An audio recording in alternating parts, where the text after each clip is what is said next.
بسم اللہ الرحمن الرحیم۔ السلام علیکم۔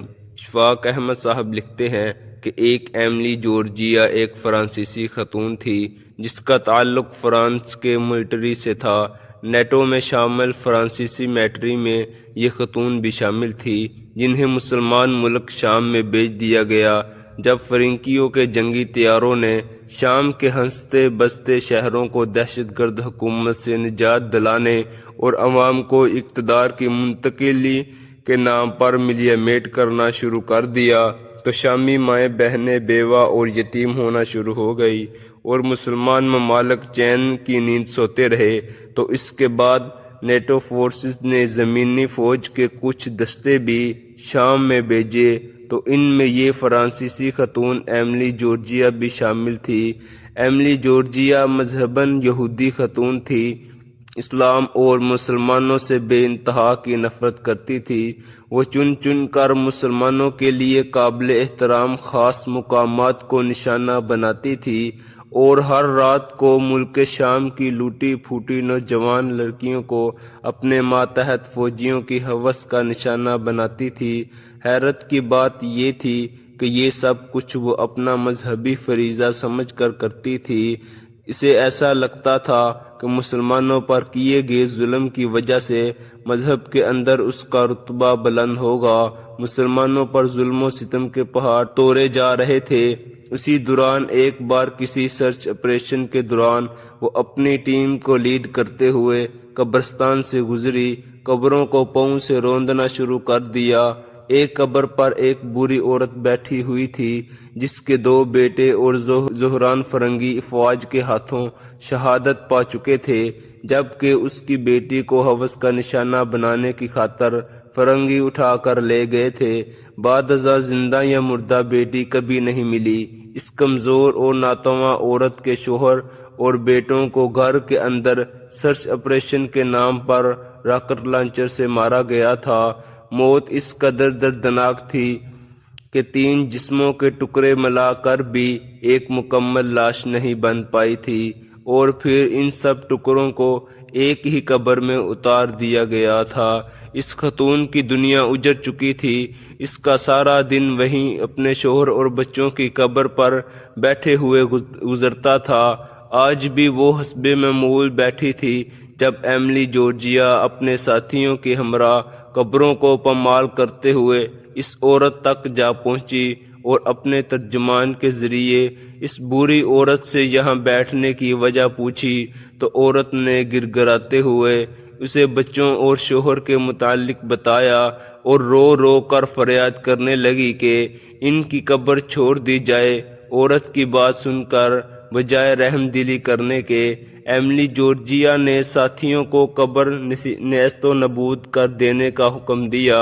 بزرگ خاتون جو کمانڈر خاتون کا حکم تو نہ سمجھ سکی، مگر جب اس نے قبر کو ملیا میٹ ہوتے دیکھا تو ان لوگوں کو روکنے لگی اور اپنی طرف سے رو رو کر اور چیخ چیخ کر ان کی ملت سماجت کرتی رہی کہ ایسا نہ کرو۔ اسی دوران بوڑھی عورت کی بات مکمل ہونے سے پہلے ہی ایملی جورجیا نے اپنے سپاہیوں کو حکم دے کر عورت کے نازک اعضاء پر گولیاں چلوا دی تو وہ مظلوم عورت یہ کہتے کہتے وہیں مر گئی کہ اے رب العالمین، تو ہی مجھے انصاف دے گا، یہاں تیری اس لاچار بندے کی فریاد سننے والا کوئی نہیں۔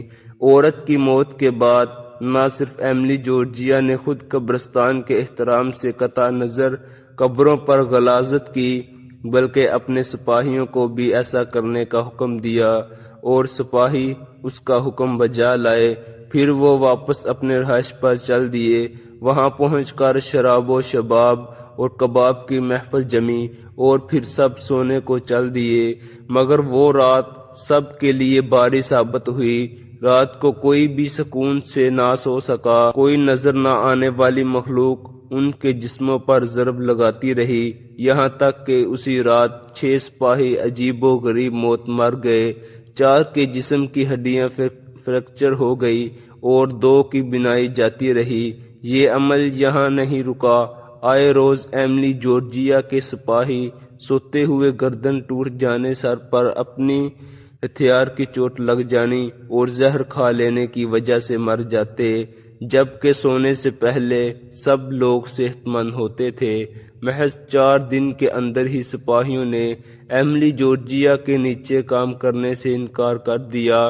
دوسری طرف جاگتے اور سوتے ہوئے بھی سپاہیوں کا اس قدر اذیت ناک انداز میں مر جانا محکمے کے لیے بھی خطرے کی گھنٹی بجانے لگا، اور ایملی جورجیا کے خلاف تحقیقات شروع ہو گئی۔ ایملی جورجیا جو خود اس غیر مرئی طاقت کے نشانے پر تھی، وہ جسمانی اذیت کا شکار تھی۔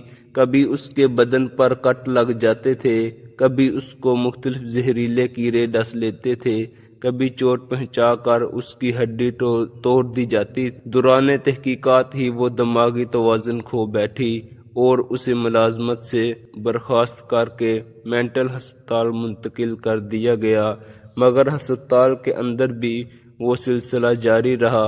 اس کے جسم پر کٹ لگتا، زہریلے کیڑے کا ڈس لینا اور جسم کی کوئی نہ کوئی ہڈی فریکچر ہو جانا جاری رہا، یہاں تک کہ اس کے کمرے میں CCTV کیمرہ لگا دیا گیا۔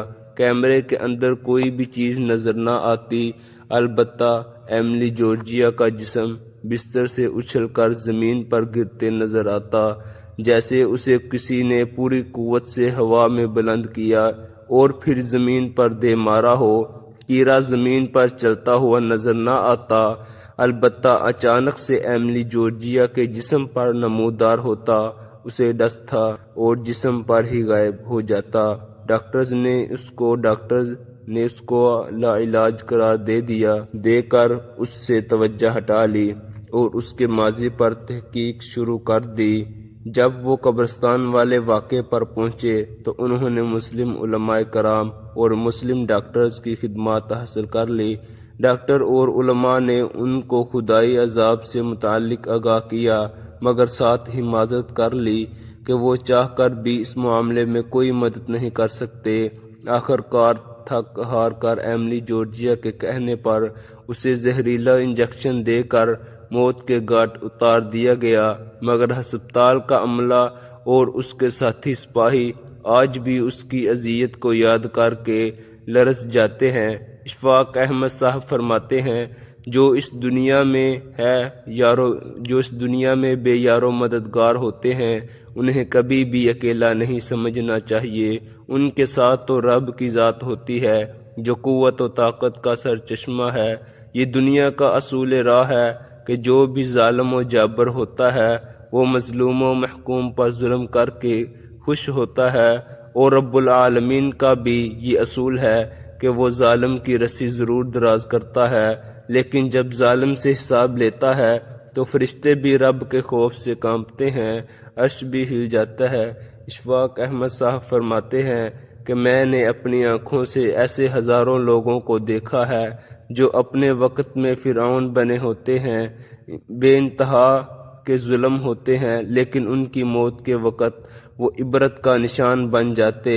بعض دفعہ ان کی اولاد انہیں اس نیز پر لے آتی ہے کہ وہ خود مرنے کی دعائیں کرتے ہیں، اور بعض دفعہ ان کا مال، ان کی زمین اور ذرا اس طرح لڑائی جھگڑوں میں پڑتے ہیں کہ وہ دنیا اور آخرت دونوں میں ذلیل ہونے کی تیاری شروع کر دیتے۔